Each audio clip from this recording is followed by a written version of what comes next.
It was a rally for faith, but in the end, Ted Cruz won the evangelical vote in Iowa. So how did he manage to come out on top? Here to weigh in, Fox News contributor and pastor for the First Baptist Church of Dallas, Robert Jeffress. Thank you so much for joining us again today.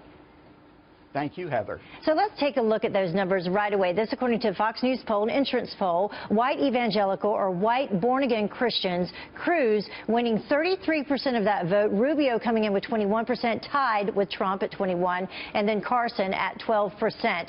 So how do you think Ted Cruz managed to pull this off, and are you surprised at the tie between Rubio and Trump?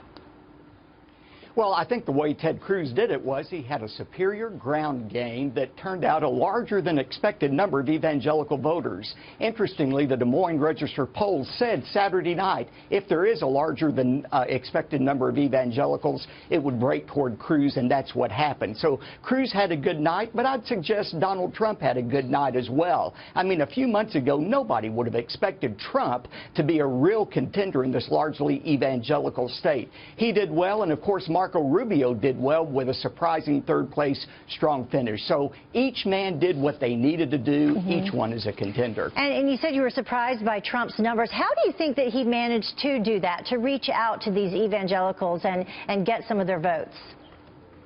Well, the most interesting number to me last night was the number 5%. There was a question asked, which candidate best resonates with your values? Cruz won that with 36%. Only 5% said that Trump resonated with their values, and yet he won 24% of the vote, which tells me that many evangelicals were willing to overlook Trump's past or some of his views and vote for him anyway because they felt like he was a strong leader. I think that bodes well for him in the future. And speaking of the future, about 60% of the electorate in caucuses, they call themselves evangelicals, identify in that way. But when you take it nationally, it's only, about 25%. So how important is this element moving forward? That's a fascinating statistic because Cruz does very well in a largely evangelical concentrated state like Iowa. He's going to have more of a challenge in Iowa and other states nationally as well. I think Trump would make a mistake to write off evangelicals just because he didn't win Iowa. I think evangelicals will always be an important block, even if not a majority block, of the Trump vote in the future. Okay. Pastor Robert Jeffress joining us again today. We appreciate your insight as always. Thank you. Thank you.